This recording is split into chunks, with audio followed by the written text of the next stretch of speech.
Bon, alors, bonjour à tous. On est déjà 18 participants à être ici. 19, parfait. Je vois qu'il y a encore des gens qui se connectent. Donc, on va peut-être attendre juste un petit 30 secondes avant de commencer pour laisser les derniers retardateurs arriver. À 31, je vais pouvoir démarrer, on va dire.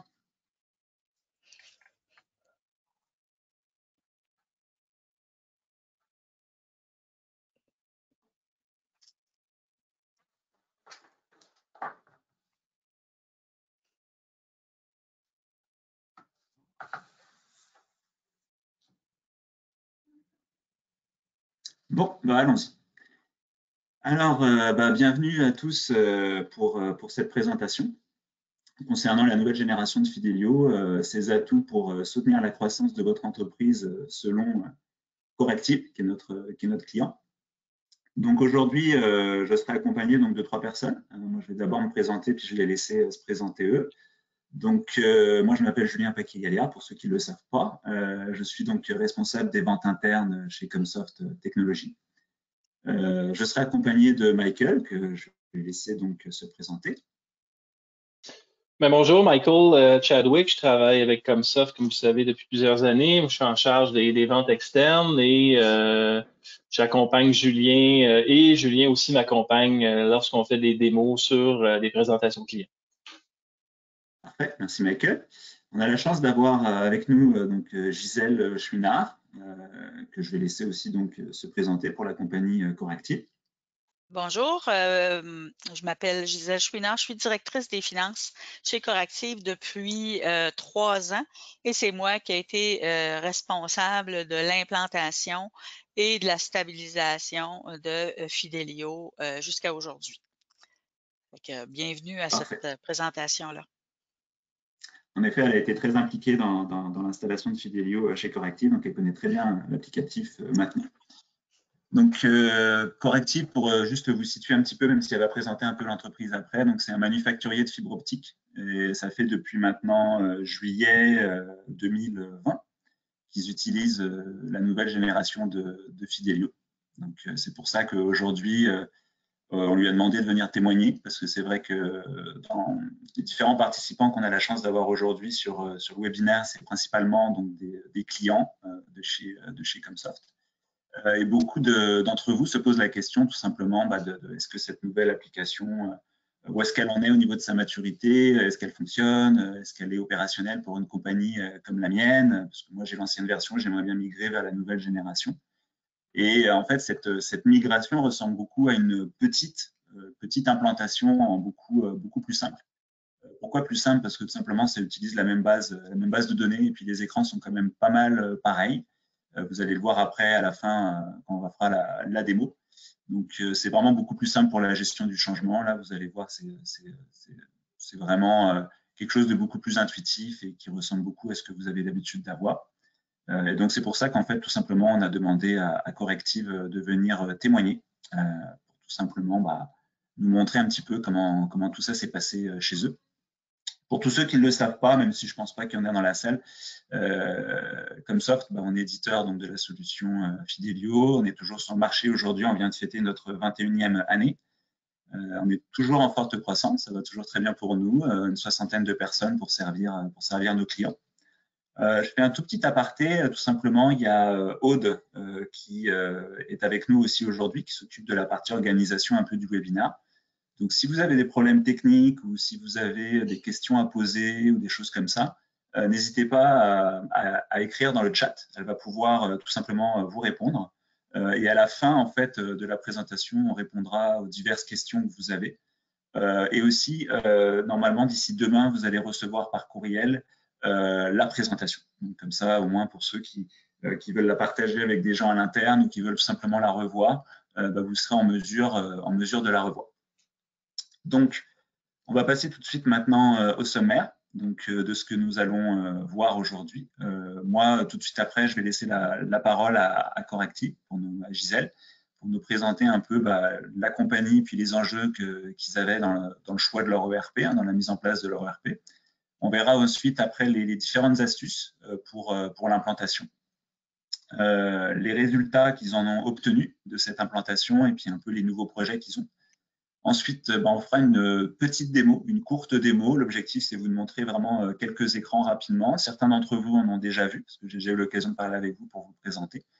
Si vous voulez une plus grosse démo, n'hésitez pas à communiquer avec moi. Il y aura mes coordonnées pour m'appeler et puis pour qu'on regarde à céduler ça, tout simplement. Et puis à la toute fin, tout simplement, on prendra en compte toutes vos questions et on essaiera d'y répondre. Et puis si on n'a pas le temps, on aura l'occasion de revenir vers vous un petit peu plus tard. Donc tout de suite, je vais laisser la parole à Gisèle, qui va pouvoir nous présenter un petit peu Corrective. J'ai parlé de la fibre optique, mais ils font beaucoup plus que ça, là, donc elle va pouvoir expliquer un petit peu tout ça. Donc Gisèle, je te laisse la parole. Merci. Première des choses, Corrective est un fabricant de fibres optiques spécialisées. Ça fait 20 ans que Corrective existe. Maintenant, je vous dirais qu'on est à peu près 70 employés. Nos bureaux sont situés à Québec, sur la rue Jean-Perrin. On est la propriété de Chinois. En fait, notre maison mère est en Chine, détient la majorité des actions de Corrective. On est en croissance et on fait face à des grands défis, principalement liés au marché de la Chine. Juste vous mettre en contexte avant de parler des enjeux. Quand je suis arrivée chez Corrective il y a 3 ans, il y avait un petit système comptable qui s'appelait Sage et il y avait des bases de données. Une base de données pour les feuilles de temps, une base de données pour les PO, une base de données pour la fabrication, mais il n'y avait aucune base de données qui se parlait. Ça ne parlait pas aux finances. Donc, on était aveugle dans beaucoup de domaines. Au niveau des informations financières, il fallait travailler fort pour obtenir de l'information qu'on voulait. Donc, si on passe aux enjeux.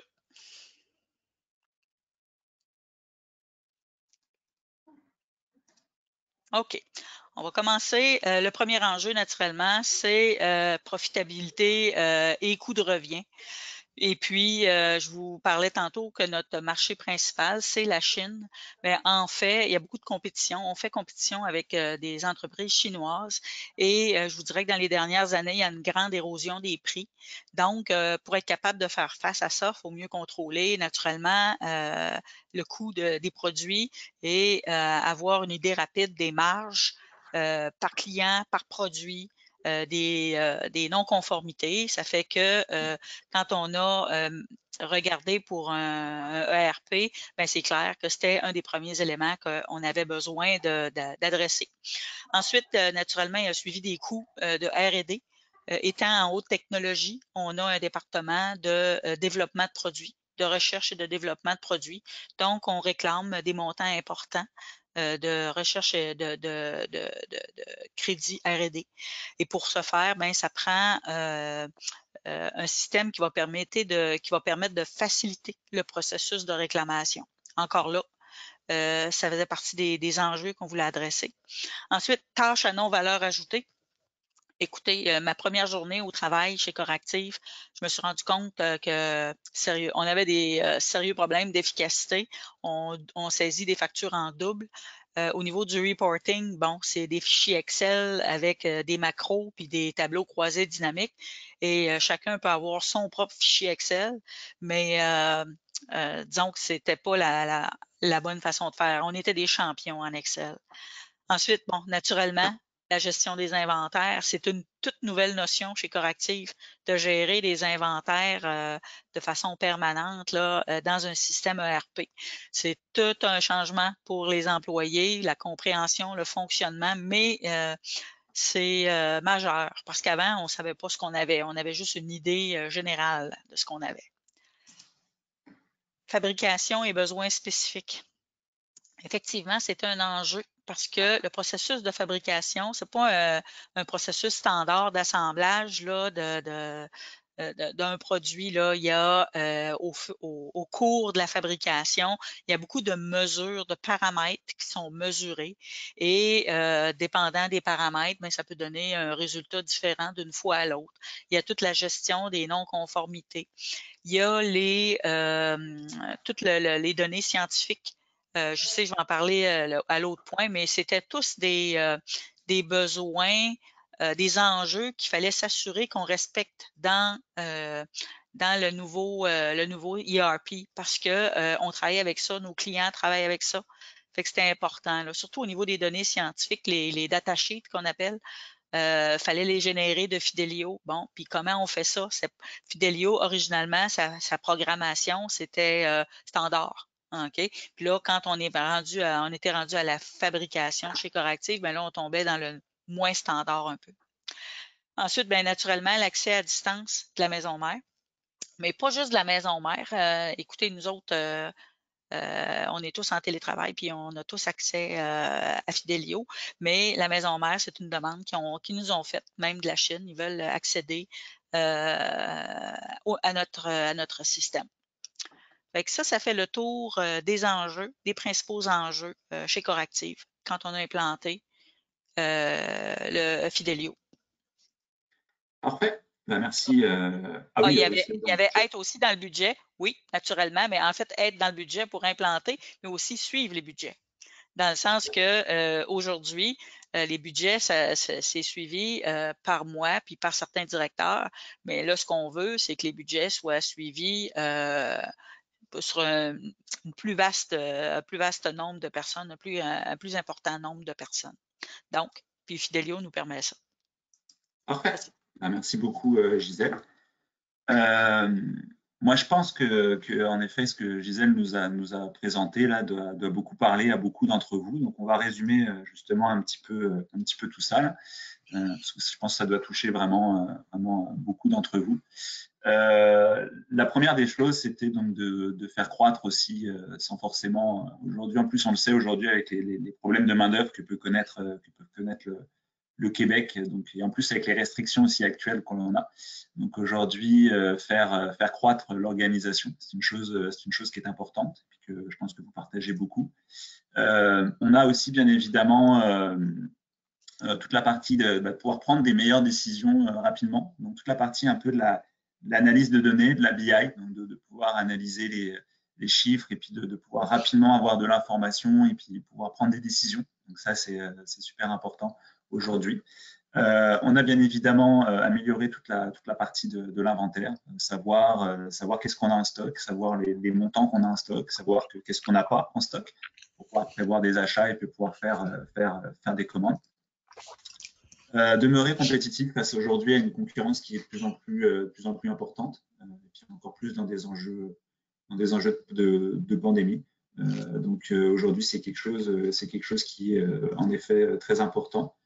Augmenter la qualité des produits et des services pour pouvoir mieux servir nos clients. Et justement, on en vient à ça, améliorer l'expérience client. Puis moi, je rajouterais aussi cette amélioration de l'expérience client, c'est aussi améliorer tout simplement l'expérience aussi des utilisateurs. C'est-à-dire qu'aujourd'hui, les usagers, et puis vous en êtes beaucoup autour de ce webinaire à connaître justement le Fidelio. Aujourd'hui aussi, ce qu'on veut aussi dans un outil comme ça, c'est avoir quelque chose d'intuitif, à la fois pour les usagers à l'interne, mais à la fois pour les clients. Donc voilà, donc c'est pour ça qu'ils ont choisi Fidelio en juin 2019 et puis qu'on a finalisé l'implantation en juillet 2020. Donc maintenant, on va passer, toujours avec Gisèle qui va nous expliquer un petit peu les astuces pour une implantation réussie. Ça, c'est des choses qui touchent en effet aussi dans le cadre d'une migration, d'une version de Fidelio que vous avez actuellement vers la nouvelle génération. On a réuni justement les points qui sont aussi extrêmement importants pour vous et sur laquelle vous allez devoir passer en migrant vers cette nouvelle version de Fidelio. Donc, Gisèle va nous expliquer déjà le premier point. Je te laisse la parole. D'accord.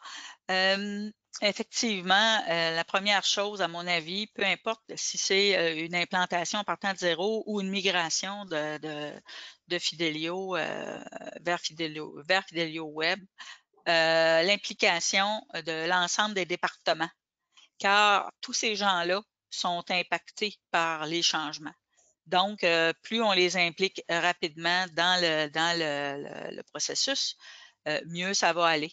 Puis, l'expérience que j'ai avec l'implantation, c'est que moi, j'avais regroupé une dizaine d'employés qui étaient dans à peu près tous les départements, mais c'était des employés, comment je pourrais dire, qui nous ont vraiment aidés, puis ils se sont sentis porteurs de ce changement-là. Donc, ça a facilité beaucoup la gestion, le changement vers Fidelio, mais aussi, ça leur appartient un peu parce qu'ils ont été partie prenante dans tout le processus, incluant les tests, la formation, les feedbacks, le support, c'est ces gens-là. Donc, plus qu'on implique de départements, mieux ça va dans l'implantation.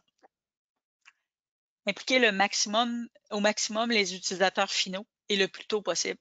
Effectivement.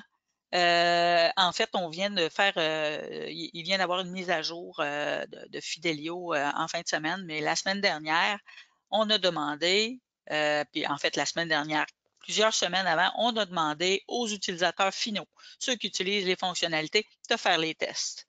OK? Puis de nous communiquer les problématiques s'il y a lieu. Donc, c'est important de les garder au courant parce que c'est eux autres qui sont impactés. Donc, ils ont un mot à dire. Et lors de l'implantation générale, on les a peut-être impliqués un peu trop long, un peu pas assez vite. Et on a payé un peu pour ça. Donc, c'est une bonne leçon à se souvenir. Prendre le temps de s'adapter à Fidelio et minimiser les personnalisations, même si elles sont possibles. Effectivement. Encore là, c'est lié un peu aussi à la révision de nos processus d'affaires. Il y a beaucoup de processus dans Fidelio qui sont, en fait, les processus sont standards. Et quand on a un processus non standard, il faut vraiment se questionner, est-ce qu'on est correct ou est-ce qu'on devrait s'adapter? Fait qu'avant de décider de faire des grands changements, faire des développements, de personnalisation, essayons avec ce qu'on a dans Fidelio pour voir si ça fait la job. C'est peut-être nos façons de faire qui ne sont pas correctes. Donc, il faut prendre notre temps. Prenons notre temps, là. On n'est pas à la course. Prenons notre temps. On va faire on va voir si ça fonctionne. Puis après ça, ben, on décidera si on va avec la personnalisation ou pas. Communiquer fréquemment. Très, très, très, très, très important. La communication va faciliter la gestion du changement. Et moi, ce que je peux vous dire, c'est qu'on en a fait des communications, puis on n'a pas arrêté. Mais si je prends là, les dernières communications qu'on fait, on a des assemblées générales à tous les trimestres, puis on parle de Fidelio à chaque fois. On a également une infolettre mensuelle, puis on parle encore de développement Fidelio.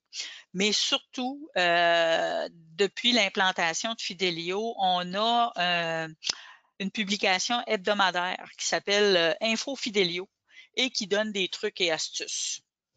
Et dernièrement, les objectifs, puis ça, c'est publié à tout le monde. Quand on dit aux gens, par exemple, vous pouvez tasser vos colonnes dans un fichier, toutes des choses simples. Mais là, on est rendu à passer à un autre niveau. On est rendu à parler des vues, expliquer quelles vues existent, quels indicateurs existent, puis est-ce qu'il y a des vues qui seraient utiles pour certains employés. Donc, on communique l'information via Info Fidelio et ça donne en tout cas, je pense que c'est intéressant. C'est sûr que c'est pas lu par tout le monde, mais ceux qui en ont besoin peuvent le consulter. Et finalement, tester, tester et tester. Je pense pas que ça vous surprend que je dise ça, mais c'est la recette du succès. Si on teste pas, on risque d'avoir des surprises. Nous, à l'implantation, au Go Live en juillet, il y a un élément qu'on n'avait pas testé et naturellement, c'est cet élément-là qui nous a rattrapés. Heureusement, on avait un plan B puis on a fait les corrections rapidement. Mais tester, c'est la meilleure des choses. La nouvelle mise à jour qui a été installée en fin de semaine, ben on l'a testé. Ça fait qu'on savait à quoi s'attendre. OK? Puis ça fonctionne bien lundi. Tout le monde était fonctionnel. Là. Il n'y a pas eu d'accro. Donc, tester. Ben, merci Gisèle. Écoute, moi je vais rebondir un peu sur ce que tu as dit. En fait, à la fois la partie testée et puis à la fois la partie mise à jour dont tu as parlé. En effet, il y en a beaucoup d'entre vous qui nous écoutent aujourd'hui qui se disent bon, bah, est-ce que ça marche? Est-ce que cette nouvelle version elle peut fonctionner? Comme Gisèle vous l'explique, aujourd'hui, une entreprise telle que Corrective est capable de l'utiliser depuis le mois de juillet de l'année dernière. Puis il y en a aussi qui se disent bon, bah, je ne voulais pas être le premier à le tester, je ne voulais pas être le premier à avoir des bugs ou des choses comme ça. Mais bon, on ne va pas vous cacher, il y a eu des bugs sur l'application, il y a eu des choses qu'on a corrigées, on a travaillé avec Corrective et puis d'autres clients, parce que là on parle de Corrective, mais nous, que ce soit Michael ou que ce soit moi, j'ai vendu aussi beaucoup de mises à jour de clients existants vers la nouvelle génération. Et puis il y a aussi Michael qui continue bien évidemment de vendre à des clients. Donc aujourd'hui, on est un petit peu moins d'une dizaine de clients qui utilisent cette version-là et qui fonctionne très bien. Alors il nous arrive qu'on nous remonte des bugs, mais on les corrige au fur et à mesure. Et puis ça marche aujourd'hui très bien. Et puis on sort des nouvelles versions. Justement, on avait une problématique sur les fabrications chez Corrective et c'est pour ça qu'on a fait une mise à jour ce week-end-là pour tout simplement corriger cette problématique. Et aujourd'hui, bah, ça fonctionne très bien à ce niveau-là de leur côté. Donc maintenant, on va parler des résultats et des futurs projets. Donc Gisèle va pouvoir nous expliquer un petit peu comment cette nouvelle génération a pu tout simplement apporter beaucoup de choses pour Corrective. Oui, en fait, un élément important que moi, en fait, dans ce qui est affiché là, il y a 3 des 4 choses qu'on utilise beaucoup. Puis les profils de bureau, on commence à les utiliser. Mais je vous parlerai des indicateurs, des vues d'analyse, puis des écrans de gestion. Les indicateurs, on aime ça tellement qu'on a quelqu'un à l'interne maintenant qui est capable de faire une bonne portion des indicateurs. Donc, c'est un gros plus. Mais là, on est en processus d'amélioration aussi au niveau de nos opérations. Et là, on sort des indicateurs pour mesurer les pertes au niveau de telle étape ou pour mesurer le nombre d'expéditions qu'on fait. Parce que ce qu'on s'est rendu compte, c'est que le nombre d'expéditions a doublé en quantité d'expéditions, mais en produit, on expédie des quantités plus courtes.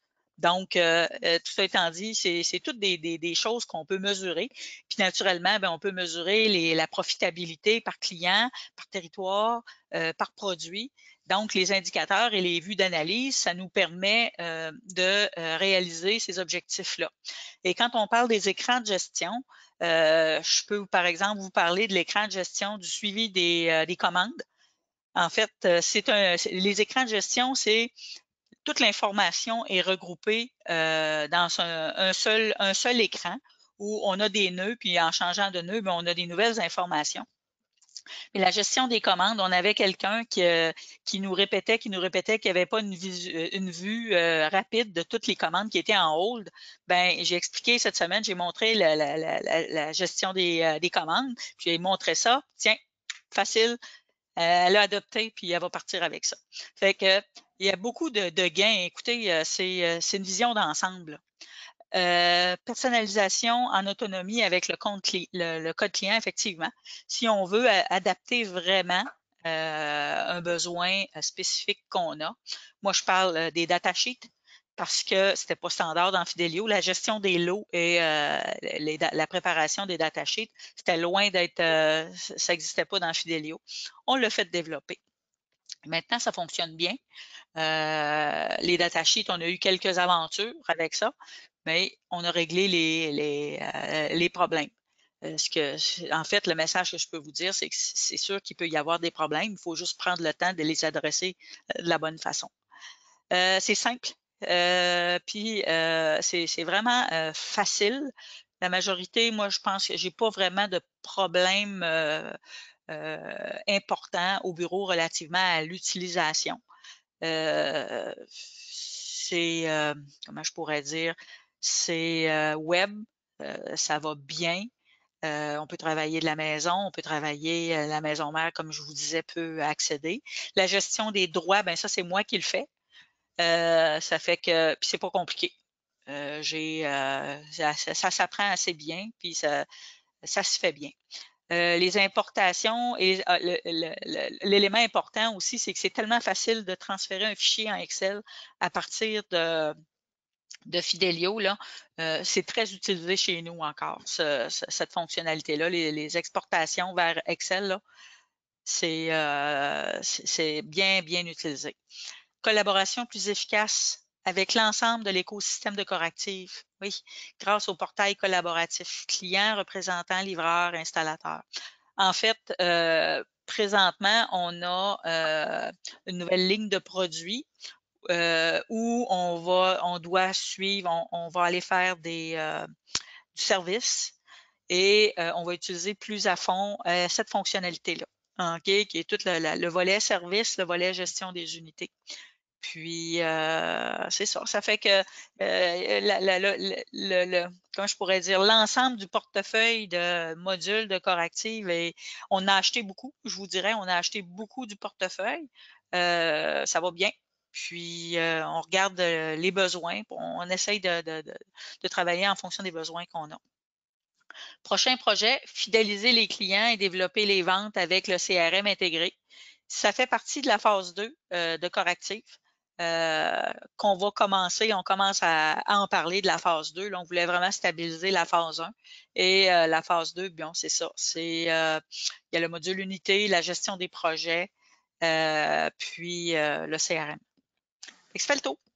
Parfait. Merci beaucoup, Gisèle, pour ton témoignage. Et puis, je pense que maintenant, on va tout simplement pouvoir passer à la partie démo. On va essayer de reprendre un peu les différents points que justement Gisèle a énumérés là-dessus, qui sont pour elle donc les plus qu'elle a trouvés. Je sais que c'est une grande amoureuse des indicateurs et des vues, donc on va montrer ça. Et puis justement, je vais passer un petit peu à travers tous ces écrans-là, justement pour vous montrer un petit peu dans le nouveau Fidelio, ça a l'air de quoi. Alors, donc, je vais tout de suite baisser ça. Fin du diaporama. Parfait. Je vais rafraîchir mon écran. Donc, nous voilà. Donc là, on est dans la nouvelle version en fait de Fidelio, qui est une version, donc, comme vous l'avez expliqué, qui est 100% web. Donc, cette version 100% web, elle s'utilise à travers un navigateur. Comme vous voyez en haut, là, ici, on met un lien, puis on arrive dans le banc Fidelio.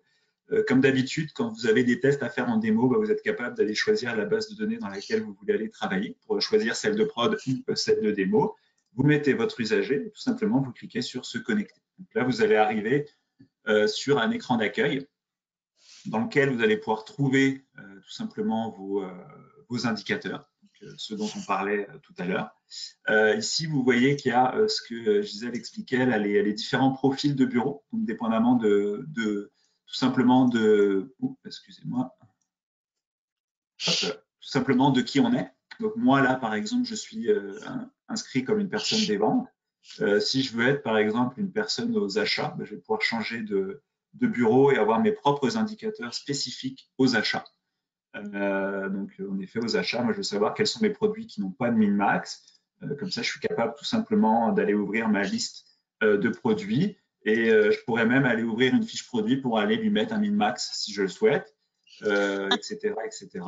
Je suis capable d'aller voir tout simplement un bureau d'une personne, tout simplement d'un manager. Donc, ici, c'est le directeur général. On est capable d'aller voir les commandes qui sont bloquées au crédit, de dire pourquoi la 919 elle est bloquée au crédit. J'ouvre ma commande, puis je vais aller mener une action dessus pour la débloquer au crédit et aller vérifier tout simplement pourquoi elle est bloquée au crédit. Donc, ça permet justement rapidement de savoir les tâches qu'on a à faire. Parce que ici, vous voyez une commande bloquée au crédit, il ne va y en avoir 0. Donc, moi, l'objectif, c'est de mettre ce chiffre le plus proche de 0. Et puis, il y a des fois, tout simplement, c'est au contraire, on veut plutôt qu'il y ait marqué 1 million plutôt que 0, notamment quand on est dans les ventes ou dans les chiffres, le chiffre d'affaires. Donc là, très rapidement, un indicateur, donc c'est ça. Et puis, si on veut modifier un indicateur, comme l'a dit Gisèle, c'est des choses qui aujourd'hui, Corrective ont l'habitude de faire. Donc, tout simplement, on clique sur modifier. Et puis là, on a des outils dont on ne va pas passer aujourd'hui du temps là-dessus, mais qui sont des outils qui vont vous aider à rédiger la requête qui est derrière et à aller modifier les actions, changer les formats de toutes les colonnes, pouvoir aller faire des clics dessus, etc. Donc ça, c'est la partie des indicateurs. Mais une autre chose que Gisèle nous a parlé, qui est, je vais aller plutôt dans la partie pente. Alors, on va plutôt regarder la partie des écrans de gestion. Oui, donc l'autre point, c'est toute la partie aussi des écrans de gestion. Donc les écrans de gestion, c'est quoi? Avant, vous savez qu'on avait ici la possibilité, comme dans Fidelio, d'avoir client, soumission, commande, etc. Mais moi, par exemple, si je veux voir l'ensemble des informations pour un client, que je n'ai pas obligé d'aller cliquer sur soumission, aller chercher mon client, voir toutes les soumissions, cliquer sur les commandes, aller chercher toutes les commandes et voir les etc., etc. Donc là, moi, ce que je suis capable, c'est d'avoir un écran de gestion, par exemple, client. Donc ici, je vais pouvoir aller mettre mon nom de client et tout simplement, une fois que j'ai fait ça, aller pouvoir regarder l'ensemble des choses pour mon client. Donc ici, j'ai un client de test. Hop, actualiser tout.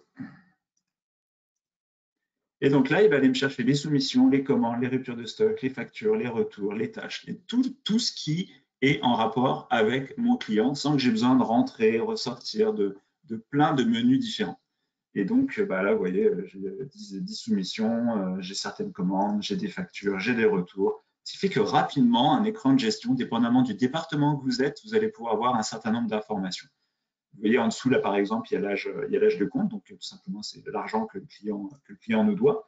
Et en fait, ici, on va retrouver tous les écrans de gestion. Donc, comme disait Gisèle, il y a l'écran de gestion des commandes qui va permettre de retrouver, en effet, toutes les informations par rapport aux commandes. Donc, on va retrouver tout ça ici. Il n'y a pas besoin nécessairement d'aller dans plein de menus différents. Donc, chacun des départements a son écran de gestion. Que ce soit la partie comptable, la partie manufacturière, le service, etc., etc. Donc ça, c'est super important aujourd'hui. Ça permet vraiment d'aller beaucoup plus vite en termes d'utilisation. Aussi, vous voyez, il y a des icônes. C'est quand même beaucoup plus intuitif. Puis sinon, si on rentre dans un écran comme par exemple l'écran de la commande, vous allez voir que vous n'allez pas être perdu. Ça aussi, il y a beaucoup de gens qui se disent oui, mais moi j'ai peur dans la gestion du changement, comment ça va se passer? Est-ce que finalement les écrans sont totalement différents et tout ça? Donc là, vous voyez qu'on va retrouver les champs que vous avez l'habitude de voir aujourd'hui dans votre Fidelio. On va retrouver bien évidemment les infos que vous avez l'habitude d'avoir, est-ce que la commande a été complétée, etc., etc. Et là où avant il fallait cliquer sur détail pour voir le détail des produits qui est dedans, aujourd'hui on a la chance que vous n'avez plus besoin de cliquer sur détail, c'est directement en dessous. Donc, comme vous voyez, les écrans sont légèrement différents, mais ils sont quand même, on en a gardé les mêmes informations, donc les gens ne sont quand même pas perdus. L'autre point que Gisèle a expliqué, ici on a la possibilité à la fois de télécharger des données, donc d'aller télécharger un fichier Excel, ce qu'on pourrait appeler un gabarit, ou tout simplement d'exporter des données. Et on a la possibilité après de les téléverser, de faire une mise à jour ou d'aller faire des créations. Et puis ces deux icônes-là, on va les retrouver dans l'ensemble de tous les écrans. Donc, qu'on voit dans la soumission, dans les produits, tout ce qui est transaction, on va retrouver ces deux possibilités-là. Donc, si vous voulez faire une importation de masse de produits, vous irez dans l'écran de produit, puis vous allez faire la même chose. On va télécharger le gabarit, on va le remplir, et on va après le télécharger dans le système. Ça va permettre soit de faire des créations, soit de faire des mises à jour. Ça, c'est très utilisé aussi et très apprécié. Puis, on a parlé aussi tantôt de la gestion des usagers. Je vais faire ça tout de suite. En effet, les usagers dans le Fidelio, on va dire client lourd, là, qui est installé sur chacun des postes, c'était quand même assez complexe de dire, moi j'aimerais que tel champ, par exemple, ce groupe d'utilisateurs-là ne puisse pas le voir, par exemple, ou ne puisse pas le modifier. Aujourd'hui, vous voyez, moi si je suis dans un groupe d'utilisateurs, donc ce groupe d'utilisateurs-là, là je suis super admin, si je dis que par exemple dans la commande, j'aimerais que tel champ ne soit pas utilisé. Donc, déjà, si je ne trouve pas la commande, je peux taper commande en haut, là il va me le trouver. On va avoir comme un espèce de petit de petits flous devant, là, vous voyez, là, avec des petites, comme des petits drop-downs. Puis je suis capable de dire, bah, pour ce groupe d'usagers-là, le compléter. Ici, là, moi, je veux que les gens de ce groupe-là ne puissent pas compléter. Donc, c'est-à-dire, je vais le mettre en lecture seule. Par contre, l'appel au service, je veux juste que ça soit invisible. Parce que ça, je ne veux pas qu'il le voit. Puis celui-là non plus, je ne veux pas qu'il le voit. Et puis celui-là, par contre, je le veux en lecture seule. Donc, vous allez être capable, champ par champ, onglet par onglet, colonne par colonne, d'aller régler pour ce groupe d'usagers-là, qu'est-ce qu'ils ont le droit de voir ou qu'est-ce qu'ils n'ont pas le droit de voir, qu'est-ce qui est en lecture seule, qu'est-ce qui ne l'est pas. Et donc, ce qui fait que ça va pouvoir avoir quelque chose de vraiment très, très fin. Ce qui fait que finalement, quand il y a des gens qui ont l'impression d'avoir des écrans trop chargés, et ben là, ils vont pouvoir avoir quelque chose d'un peu moins chargé et qui est vraiment que les informations dont ils ont besoin. L'autre point, très rapidement, dont on a parlé aussi tout à l'heure, c'est la possibilité de faire du code client rapidement. Donc aussi, ce qu'on vous donne maintenant la possibilité, après une petite formation, parce que ça ne se fait pas comme ça en cliquant des doigts, c'est tout simplement d'aller modifier chacun des écrans que vous avez devant vous. Donc là, vous voyez, moi j'ai fait une petite commande, et puis aujourd'hui, si je veux ajouter un text box là-haut, ben, je fais un drag et un drop, puis là, je viens d'ajouter un text box. Je vais ajouter un drop-down dans cet écran-là, ben, je vais ajouter mon drop-down ici. Et donc là, on est capable d'aller modifier chacun des écrans que vous avez devant vous, voire même créer un écran au complet. C'est-à-dire qu'avant, il nous fallait faire de la programmation. Si vous vous rappelez, quand vous nous demandez de changer des choses dans Fidelio, c'était plus lourd. Aujourd'hui, même les programmeurs travaillent avec ça, ce qui fait que même un développement va beaucoup plus vite pour nous. Ce qui fait qu'aujourd'hui, vous nous dites, bah, regarde, moi, je veux un nouvel écran pour gérer les consignes de bière, par exemple. Souvent, un exemple que je prends. Ben, on serait capable de refaire tout un écran au complet comme ça, en mettant des champs. Ben là, je vais créer un onglet où je vais mettre mes numéros de série sur mes bières. Je vais créer un autre onglet pour dire à quelle adresse il faut que j'aille la chercher. Puis je vais créer plein de champs, etc.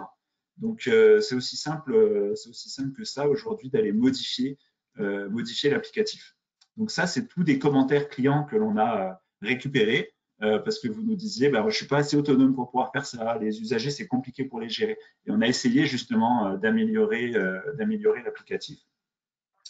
Puis pour terminer, même si on a énormément de choses à voir, mais le temps nous est compté, pour terminer, je vais juste vous présenter très rapidement un petit peu quand on parlait des portails. En effet, je vais juste tasser ça sur le côté. Vous voyez toujours mon écran? Oui, parfait. Okay. Parce que j'ai tassé. Donc, en fait, ici, là, je suis capable d'aller me connecter comme différentes personnes. Donc, je pourrais être capable d'aller me connecter comme, par exemple, un livreur. D'accord? Donc, je me connectais dans mon Fidelio comme un livreur, puis je vais retrouver mon calendrier de livraison. Donc, je suis capable d'aller en arrière, mois de novembre, d'aller cliquer là et puis d'aller me dire, bah, moi, en tant que livreur, j'ai accès à un portail qui est spécifique pour moi sur la route, sur un device mobile. Et puis ici, bah, j'ai mes livraisons. Qu'est-ce qu'un livreur il a besoin? Il a besoin d'un calendrier, de savoir qu'il a une livraison à faire. Donc là, je suis dans mon camion. Je peux aller cliquer sur mon adresse pour aller voir où est-ce que je dois me rendre. Et puis faire l'itinéraire. Hop, on va mettre du travail. Paf, ça me met mon itinéraire. J'y vais. Puis une fois que je suis sur place, je sais que j'ai une plaque de 4x8 à livrer à mon client. Je lui livre, je le fais signer. Je fais que c'est complété. Puis ça va compléter ma livraison dans Fidelio. Et tous ces portails-là, bah, on en a fait différents. Là, je vous parle du livreur. On a un portail pour les installateurs avec les bons de travail qui sont pareils, où on peut signer. On va avoir un portail, bien évidemment, pour les clients, où les clients sont capables de se connecter et d'avoir accès à leur facture en ligne, par exemple, pour aller cliquer sur « Voir la facture ». Tous les clients qui n'arrêtent pas de vous demander « Envoie-moi la facture 4232 », eh ben, va sur le portail, connecte-toi, on va te donner des accès, puis tu vas être capable de l'imprimer toi-même. Ils vont être capables même de faire des commandes en ligne, même de faire un retour. Puis je vais terminer là-dessus. Je vais juste créer un retour pour vous montrer que les deux bases de données, bah, c'est exactement les mêmes. Donc là, moi, je suis client. Je vais me faire tout simplement un test d'un retour. Je vais ajouter mon produit. Hop, donc ce produit-là, je vais le retourner parce que c'est un produit qui est défectueux. Il va aller chercher mes unités de mesure. Donc, je vais dire que je vais en retourner qu'un seul. J'en ai un. Si j'avais un numéro de série, là, je peux l'ajouter. Je choisis un fichier, donc une image. On va aller chercher une image. Hop, le logo de la Sûreté du Québec. Ouvrir. Là, je mets une description, voir le produit. Et puis, je fais tout simplement soumettre ma demande. Et donc là, lui, automatiquement, il va créer un retour dans le système. Donc, j'aurais créé une commande, j'aurais créé une soumission, ça aurait fait exactement la même chose. Et puis là, maintenant, si je vais chercher mon retour, qui est, vous voyez, le 217 ici, que je retourne dans mon Fidelio, puis ici, que je vais chercher retour, hop, et qu'on regarde dans les derniers retours qui ont été créés, ici. Donc là, je suis plus au bureau. Vous voyez, le client a créé quelque chose. Vous voyez qu'il y a le 217 qui est là. J'ai une boîte qui a été retournée avec mon logo de la police. Et puis ici, je suis capable d'aller automatiquement aller changer le statut, de mettre en attente de la pièce jointe, de dire bah, finalement, j'accepte ton retour. Et le retour est accepté. J'enregistre. Puis vous allez voir que le client, lui, automatiquement, il était en attente de la pièce jointe. Si je rafraîchis ma page, donc là, je suis chez moi en tant que client, le retour a été accepté. Donc, vous voyez, ces portails communiquent les uns avec les autres, c'est la même base de données. Et donc, ça permet d'avoir un outil à la fois sur la partie bureau qui est beaucoup plus intuitif, beaucoup plus sympa à utiliser. Vous allez pouvoir chercher plus d'informations. Et à la fois, si vous êtes un livreur, un installateur, un technicien, un client, un représentant des ventes, parce qu'il y a la partie CRM aussi dont on n'a pas parlé, et bien tout ça, vous allez pouvoir permettre d'être beaucoup plus facile et intuitif à être utilisé. C'est là-dessus que je terminerai. Et à moins que Michael, tu aies quelque chose à ajouter sur ce que j'ai présenté. Non, c'est vraiment plein de nouveaux éléments qui sont dans la nouvelle génération. On travaille beaucoup effectivement sur la mobilité, sur les portails collaboratifs. Puis un des exemples que Julien vous a montré, le studio pour développer le code client, ben c'est exactement dans cette optique-là qu'on a travaillé dans le dossier correctif. Donc, on a le tronc commun qui est vraiment la branche de Fidelio standard où est-ce qu'il y a toutes les fonctionnalités natives que Julien vous a montrées. Et pour toute la partie que Gisèle expliquait, ces fiches technologiques, le processus manufacturier particulier au niveau de la fibre optique, tout ça, ça a été fait en code client dans la base de données de correctif. Donc, quand il y a une mise à jour, il va y avoir une mise à jour, oui, des fois du tronc commun, mais quand on fait du développement, c'est qu'on fait juste faire les mises à jour du code client. Donc, ces parties-là, c'est beaucoup plus simple et beaucoup plus facile. Mais comme Gisèle l'a dit, il faut tester. C'est ça, il faut tester, en effet. Donc c'est vrai que maintenant on va pouvoir répondre un peu à vos questions, mais avant de vous laisser un peu la parole pour les questions que Aude va pouvoir nous transmettre, moi c'est vrai qu'à mon niveau là, par rapport au nombre que vous êtes, juste pour moi on me pose souvent 2 questions, et puis vous êtes la plupart derrière vos écrans à savoir les questions que vous avez l'habitude de vous poser. On pose souvent la question déjà, est-ce que c'est prêt, est-ce que ça fonctionne, est-ce que c'est utilisable pour un client? La réponse aujourd'hui, on vous le montre, oui, à la fois sur la démo et à la fois avec un client qui est capable de dire, bah oui, moi je l'utilise depuis maintenant 6 mois et puis ça fonctionne. Donc cette question-là, l'objectif de la présentation aujourd'hui, c'était d'y répondre. Après, souvent les questions qu'on me pose, la deuxième question, c'est qu'est-ce que moi ça va faire de différence par rapport à mon ancien Fidelio? Donc, on vous a montré quelques différentes choses. Bien évidemment, s'il y en a qui veulent avoir des démonstrations beaucoup plus complètes par rapport à leur processus ou regarder un peu plus profondément, n'hésitez pas à me contacter après pour qu'on ait une démo. Là, on a fait une démo en 8 à 10 minutes. Là, donc, l'objectif, c'était juste de vous montrer ça rapidement. Mais l'autre question qui est, bah, comment ça peut répondre à mes problématiques à moi, bah, on aura l'occasion d'y répondre. J'espère qu'on a répondu un peu là, mais on aura l'occasion d'approfondir ça lors d'une prochaine démonstration si vous le souhaitez.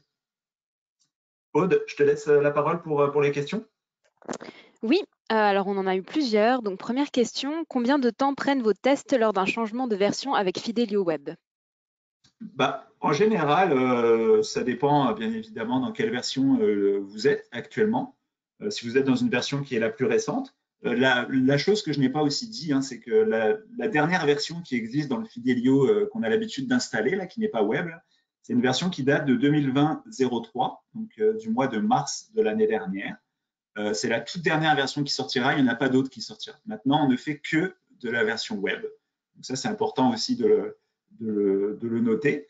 Et puis, la transition entre les deux, en général, dépendamment de l'investissement client aussi, parce que comme l'a très bien dit Gisèle, il faut tester, puis il faut être investi. Puis, elle ne l'a pas dit pendant la présentation, mais avec le Covid, elle a eu de la chance finalement, parce que ça a permis à toutes ses équipes d'avoir le temps de tester correctement et de prendre le temps de le faire bien.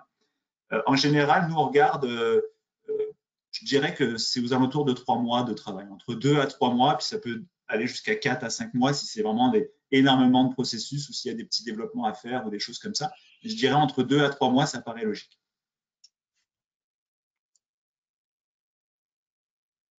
Parfait. Donc, seconde question, nous avons eu une mise à jour de Fidelio version application. Toutes les sections avaient été testées plusieurs semaines avant. Ensuite, lors de l'implantation durant le week-end du 10 janvier, tout fonctionnait. Le lundi matin, énormément de bugs apparus. Donc, la question, c'est est-ce que votre processus de vérification interne a été amélioré pour la version web? Et c'est une question de François Tremblay. Ouais, ben écoute, il y a deux choses dans cette question-là. Puis là, c'est plus du cas par cas. Puis c'est une question, je pense, qui touche peut-être la version, comme on a dit, applicative client-serveur.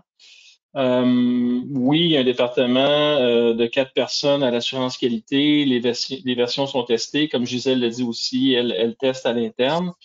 Ce que je comprends mal, c'est que si ça a été testé puis ça fonctionnait le dimanche et le samedi, puis là, le lundi matin, ça fonctionne pas, à ce moment-là, je me poserais peut-être la question sur, comme Gisèle disait, avant son go live, il y a un truc qui n'avait pas été testé. Puis quand ils sont arrivés au go live, ça a popé. Donc, je pense que c'est un cas de figure qu'il faudrait regarder cas par cas pour votre cas en précis, mais je pense que Gisèle peut témoigner là, de la qualité des versions qu'on lui livre actuellement. Là. En fait, si moi je peux ajouter sur ça, je vais parler de la dernière version. Nous, quand on a fait le Go Live au mois de juillet, bon, on avait, je ne pourrais pas vous dire c'est quel numéro de version, mais quand on a testé, moi j'ai demandé aux utilisateurs de tester leur fonctionnalité standard. Et bon, il y a eu des choses qu'on a fait corriger. Ensuite, Stéphanie nous a envoyé le document là, de tous les changements qu'il y avait dans la version, dans la nouvelle version. Fait qu'on s'est attardé sur ce qui nous touchait. Puis, bon, je vous dirais que lundi, c'était fonctionnel. Je vous dirais que la majorité des choses étaient fonctionnelles, à l'exception des dates de péremption où nous, on utilisait ça pour une fonctionnalité bien précise. Et bon, il a fallu qu'on s'ajuste pour ça. Mais sinon, ça fonctionne. Tous les gens étaient fonctionnels lundi matin. Parfait. Parfait, merci. Oui. Donc, juste pour préciser, en fait, on a un peu dépassé le temps, donc on va quand même continuer à poser les questions. Et pour ceux qui doivent nous quitter, vous recevrez de toute façon l'ensemble de la vidéo demain par courriel. Donc, prochaine question. Donc, ça, c'est pour Gisèle. Comment se déroule l'utilisation de Fidelio Web en télétravail hébergé dans vos installations? Sont-ils C'est une belle question. Ça se déroule très bien. Sérieusement, nous, c'est hébergé chez nous et je suis en télétravail, là, puis aucun problème. On est capable de travailler dans Fidelio sans problème. On a 50% des gens présentement à peu près qui sont en télétravail. Fait que je peux vous dire que c'est pas un problème. Ça fonctionne très bien. Parfait. Parfait. Seconde question. Donc, serait-ce possible de nous fournir les specs du serveur pour avoir une très bonne vitesse Oui. dans Fidelio Web? Oui. Donc ça, on pourra vous envoyer ça effectivement par courriel Tout à après le fait. webinaire. On a les recommandations techniques, en effet. Et puis, pour ouvrir aussi la discussion à ça, en effet, Corrective a pris la décision d'héberger chez eux. Mais nous, en effet, chez Comsoft, on vous propose aussi d'héberger chez nous. Ça va être hébergé sur les serveurs Azure, donc de Microsoft, qui sont aujourd'hui sans limite de capacité. Donc, aujourd'hui, dépendamment de l'utilisation que vous allez avoir de Fidelio, on va être capable d'ajuster que ce soit les CPU, la RAM et puis la capacité de disque dur. Donc aujourd'hui aussi, on offre une offre qui est 100% intégrée, vraiment complète, qui comprend en effet la partie contrat de service, la partie licence et la partie aussi hébergement. Donc, toutes les personnes qui ne veulent pas nécessairement réinvestir dans des serveurs, dans des licences et dans des personnes pour administrer tout ça, on a aussi aujourd'hui de plus en plus de clients, même Michael pourrait témoigner, là, mais la plupart des nouveaux clients qu'on signe sont maintenant hébergés directement chez nous. Parfait, merci. Prochaine question. Ton écran de gestion rupture de stock, est-ce comme dans Fidelio, c'est-à-dire qu'il considère les commandes non expédiées encore comme BO ou seulement ce qui est réellement en BO sur une commande expédiée? Ok. Là, il faudrait peut-être voir le cas par cas. Donc, moi, ce que je propose, c'est qu'avec Michael, on regarde un peu cette question après, peut-être, et puis peut-être qu'on rappelle le client pour faire une démo de cette partie-là en particulier pour mieux comprendre. Ok, très bien. Question suivante. L'écran de gestion des changements de prix est-elle disponible? Oui, elle est disponible avec les mêmes fonctionnalités aussi pour imprimer les étiquettes de changement de prix. Puis, je pense que maintenant aussi, elle est directement dans le même écran. Vous pouvez sélectionner tous les formats, donc que ce soit pour l'item, une tablette, une étiquette de palette et tout. Donc, s'il y a des trucs de changement de prix, cet écran-là est toujours disponible. Parfait. Alors, il y a donc Ariane qui aimerait savoir si les raccourcis clavier sont toujours fonctionnels dans la nouvelle génération. Je sais qu'on a déjà eu cette question-là et je crois que pour l'instant, ce n'est pas nécessairement le cas, mais on est en train de regarder parce qu'on a eu plusieurs demandes à ce sujet. Donc, on pourra revenir justement pour répondre à cette question-là à cette personne. Alors, question sur les demandes de retour en ligne. Donc, est-ce que la demande de retour en ligne peut partir d'une facture pour avoir la traçabilité? Oui, en effet, oui. C'est aussi quelque chose qu'on est en train d'ajouter, c'est de pouvoir partir du numéro de facture et en fait tout simplement d'ajouter le numéro de facture pour qu'on s'assure que ça soit bien un item acheté. En effet, c'est une option qui est dans le système. Parfait, merci. Donc, question de Marie-France. Les mises à jour qui ont lieu, est-ce qu'elles sont aux frais du client? Combien de mises à jour par année devons-nous considérer? Bah, Gisèle, je te laisse répondre. Toi, tu as subi une mise à jour dernièrement. Oui, j'ai subi une mise à jour, mais il n'y a pas de frais liés à cette mise à jour-là. Voilà. Donc, en effet, si c'est des très grosses mises à jour, on va dire, avec une version qui dépend d'il y a 2 ans ou d'il y a 3 ans, bah là, ça va demander énormément de tests ou de choses comme ça. Là. Donc, en effet, là, on va partir sur des choses habituelles avec justement un temps qui va être pris de notre côté. Sinon, nous, qu'est-ce qu'on fait? Bah, Gisèle, elle est encore un peu aussi en mode projet. Hein, donc, c'est certain que bah, nous, ce qu'on fait, c'est qu'on lui met ça sur sa démo. Et elle fait ses tests. Et puis, c'est sûr que s'il y a des correctifs ou s'il y a des choses qu'elle trouve ou des choses comme ça, bah, après, il faut regarder si c'est de notre faute ou si c'est des choses qu'il faut ajuster par rapport à des processus. Donc, c'est un peu au cas par cas, là, mais je dirais. Mais nous, l'objectif, c'est qu'on puisse mettre les clients à jour le plus régulièrement possible et que ça se fasse d'une manière même automatique, un peu comme vous le faites avec vos téléphones et avec Windows. Donc, on n'en est pas encore là, mais nous, c'est notre objectif vers là qu'on tend pour que les clients soient toujours dans les dernières versions et puis qu'ils aient tous les derniers correctifs. Et puis que ce ne soit pas nous qui fassions ces mises à jour-là, donc que ce soit comme un robot, là, que ce soit automatisé. Donc, en effet, il n'y aura pas de frais par rapport à ça, parce que ce sera compris dans le contrat de service, vu que ça sera fait automatique. Mais dans le cadre où il y a encore de l'humain qui parfois doit gérer ça, doit parfois aider le client à tester ou des choses comme ça, bah là, ça dépend à quel point le client peut être autonome ou pas, mais il y a toujours parfois des heures humaines à travailler derrière.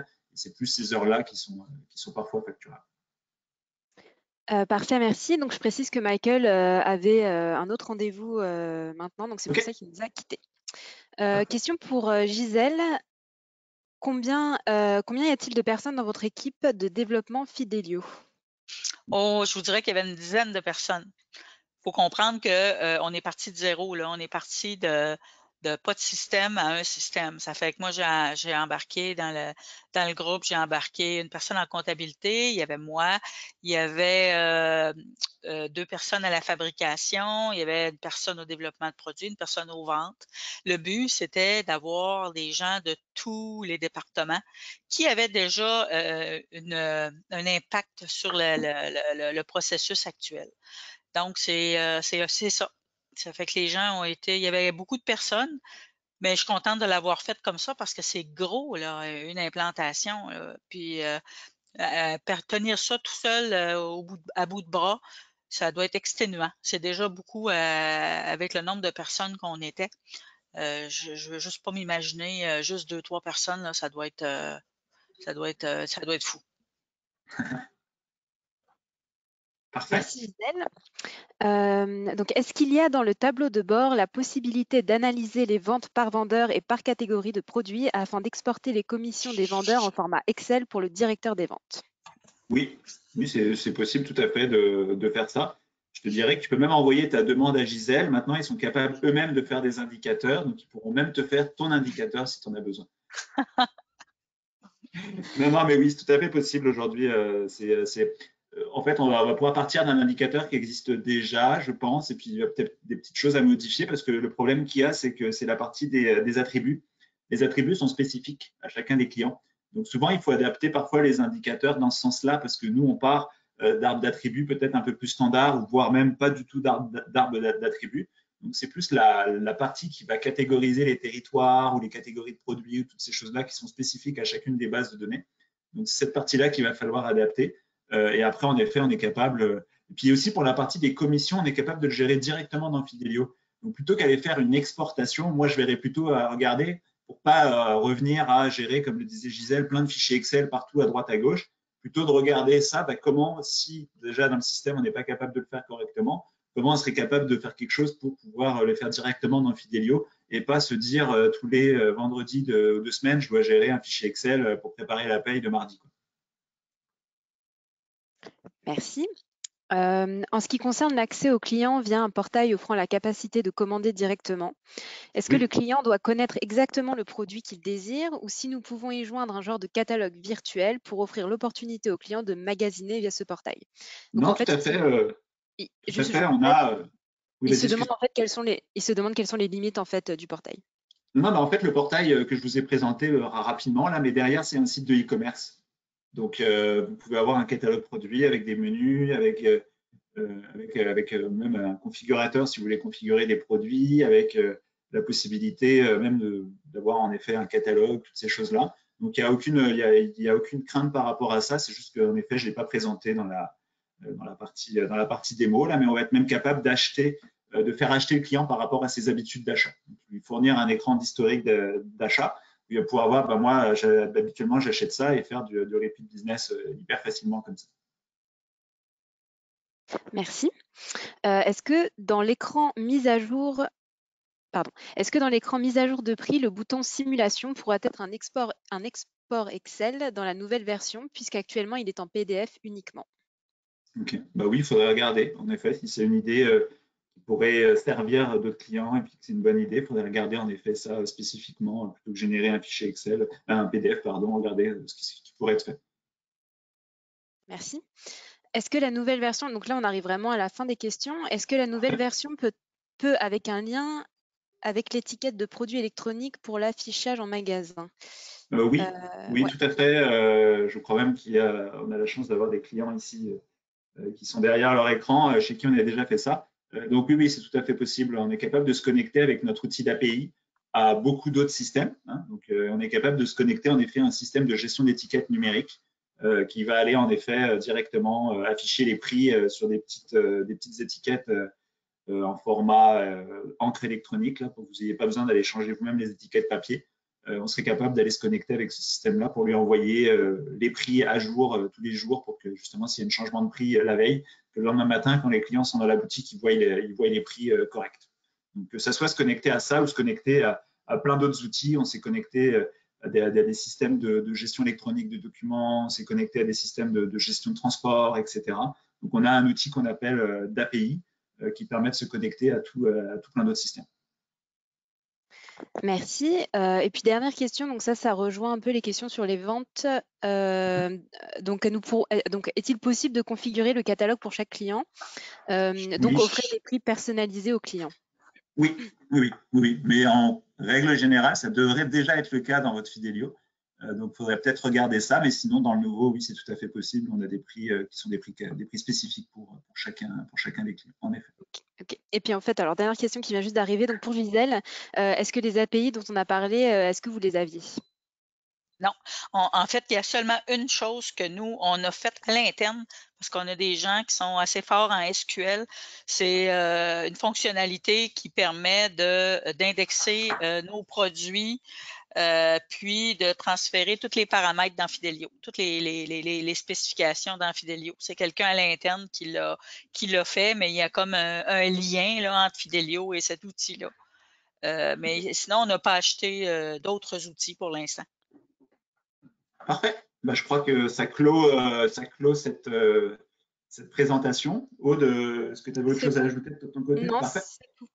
Bon, écoutez, on va tout simplement vous remercier de votre présence, d'avoir participé donc à ce webinaire. Si vous avez tout simplement d'autres questions, comme vous voyez, il y a mes coordonnées qui sont là. Et puis de toute façon, je pense que la plupart d'entre vous, vous savez où me trouver. Merci à tous. Merci pour vos questions. Merci pour tout ça. Et puis, je pense qu'avec Aude, on va reprendre un peu l'ensemble des questions. Puis, moi, je vais être capable peut-être de vous recontacter spécifiquement s'il y a si je note qu'il y a des choses un peu peut-être qui pourraient être vues avec vous pour pouvoir y répondre personnellement. Et puis, Aude va être capable de vous envoyer normalement d'ici demain la présentation pour que vous puissiez tout simplement la revoir. Donc, merci à tous. Merci à toi, Gisèle, de ta présence et de ton temps. C'est toujours très apprécié. Et puis, merci à toi, Aude, pour l'organisation. Merci à tous et bonne journée.